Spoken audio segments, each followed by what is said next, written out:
उपर्युक्त सभी, तो राइट आंसर हो जाएगा उपर्युक्त सभी। उत्तर प्रदेश में हिंदी शिक्षण संस्थान कहाँ है? तो बता दें कि उत्तर प्रदेश में हिंदी शिक्षण संस्थान है वह है हिंदी शिक्षण संस्थान आगरा में है।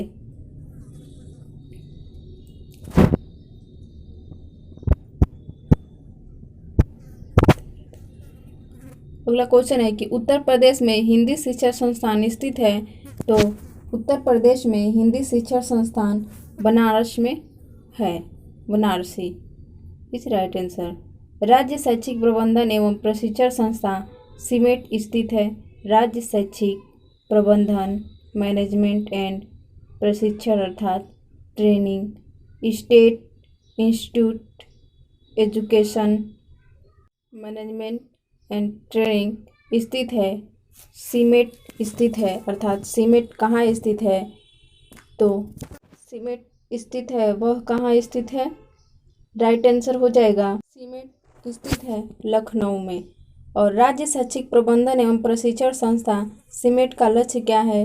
कि प्रशिक्षण कोर्स निर्धारित करना अर्थात जो ट्रेनिंग दिया जाता है उसका कोर्स को निर्धारण करना सीमेट का कार्य है। शोध एवं मूल्यांकन कार्यक्रम राज्य शैक्षिक प्रबंधन एवं प्रशिक्षण संस्थान सीमेट का लक्ष्य क्या है? प्रशिक्षण कोर्स निर्धारित करना, शोध एवं मूल्यांकन कार्यक्रम, तो राइट आंसर है उपर्युक्त दोनों। अगला क्वेश्चन देखते हैं।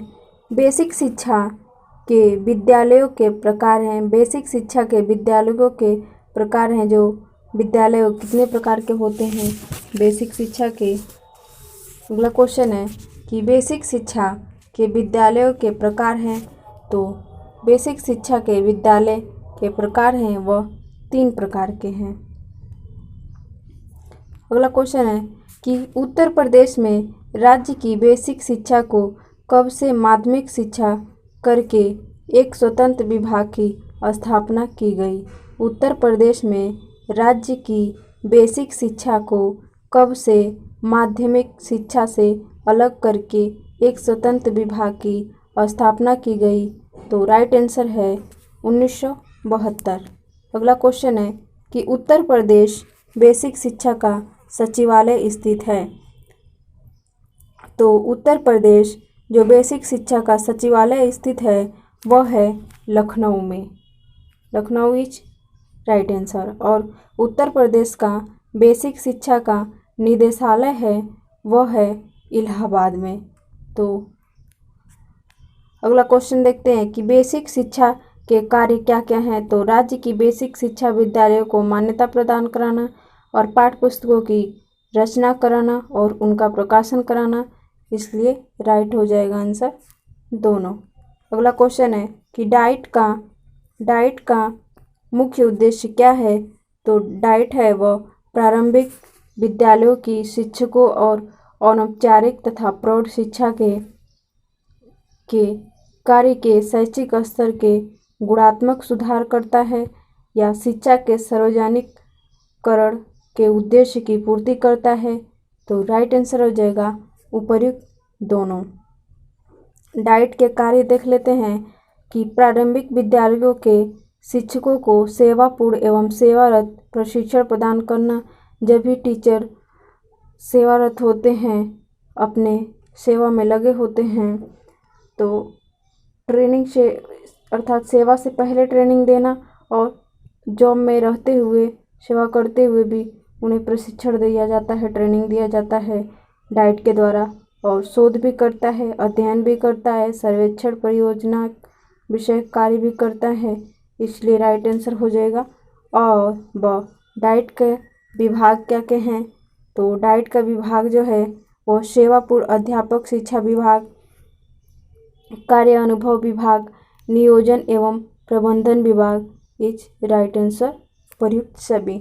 अगला क्वेश्चन है कि डाइट का विभाग नहीं है, जिला संदर्भ इकाई, शैक्षिक तकनीकी विभाग, नियोजन एवं परिवर्तन, इनमें से कोई नहीं। तो राइट आंसर हो जाएगा इनमें से कोई नहीं, अर्थात उपर्युक्त तीनों जो है वो राइट आंसर हो जाएगा। और जिला परियोजना कार्यालय के उद्देश्य क्या है? तो शिक्षा के सर्वोत्तमीकरण के लक्ष्य को पूरा करना, बालक का सर्वांगीण विकास कराना और विद्यालयों में बालकों की रुचि के अनुसार ही शिक्षण व्यवस्था कराना, जो बालक को अच्छा लगे वही सब्जेक्ट देना, बालक का सर्वांगीण अर्थात शारीरिक, मानसिक, संवेगात्मक सभी प्रकार के यदि विकास हो रहा है तो यह जिला के परियोजना कार्यालय का उद्देश्य यही होता है कि बालक का सर्वांगीण विकास हो। इसलिए राइट आंसर हो जाएगा उपर्युक्त सभी। BRC अर्थात जो BRC ब्लॉक रिसोर्स और सेंटर, तो इसकी स्थापना कब हुई थी? तो 1995 में इसकी स्थापना की गई थी। अगला क्वेश्चन देख लेते हैं कि बालक संसाधन केंद्र के कार्य हैं। बालक संसाधन केंद्र के कार्य हैं शिक्षकों की क्षमता में वृद्धि, जन सहभागी आधारित कार्यक्रम, उपयोग संस्थाओं का समन्वय या उपर्युक्त सभी। तो राइट आंसर हो जाएगा उपर्युक्त सभी। अगला क्वेश्चन देखते हैं, कक्षा 6 से 8 का प्रशासन किया जाता है। कक्षा 6 से 8 का प्रशासन किया जाता है जिला शिक्षा निरीक्षण द्वारा और बेसिक शिक्षा अधिकारी द्वारा। जिला विद्यालय निरीक्षण द्वारा और बेसिक शिक्षा अधिकारी द्वारा 6 से 8 का प्रशासन किया जाता है। तो राइट आंसर हो जाएगा उपर्युक्त दोनों के द्वारा किया जाता है। और नवोदय विद्यालय का उत्तरदायित्व क्या है? राज्य सरकार का, केंद्र सरकार का या दोनों? तो नवोदय विद्यालय का उत्तरदायित्व होता है वह होता है केंद्र सरकार का। अगला क्वेश्चन देख लेते हैं कि प्राथमिक शिक्षकों की प्रशिक्षण व्यवस्था की जाती है बेसिक शिक्षा जिला अधिकारी द्वारा, और जो प्राइमरी लेवल के टीचर हैं उनको ट्रेनिंग कैसे दिया जाता है? तो बेसिक शिक्षा अधिकारी द्वारा, जिला शिक्षण एवं प्रशिक्षण संस्था द्वारा, राज्य सरकार द्वारा या उपर्युक्त सभी। तो राइट आंसर हो जाएगा उपर्युक्त सभी। राजकीय माध्यमिक विद्यालयों की प्रमुख समस्या क्या है? तो वातावरण की स्वतंत्रता, प्रभुत्ववादी वातावरण। तो इसलिए राइट आंसर हो जाएगा उपर्युक्त दोनों। अगला क्वेश्चन है कि राज्य में प्राथमिक शिक्षा का प्रशासन किया जाता है। राज्य में प्राथमिक शिक्षा का प्रशासन किया जाता है तो कैसे किया जाता है देख लेते हैं।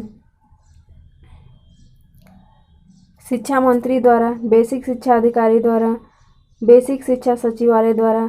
तो यह उपर्युक्त सभी राइट आंसर।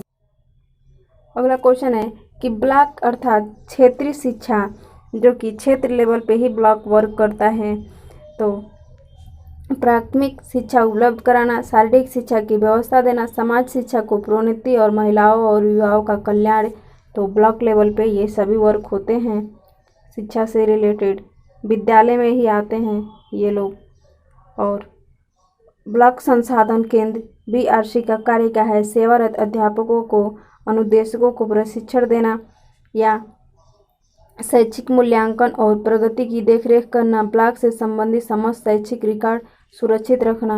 राइट आंसर हो जाएगा उपर्युक्त सभी। और लास्ट क्वेश्चन है कि सहायक बेसिक शिक्षा अधिकारी की भूमिका या कार्य क्या है?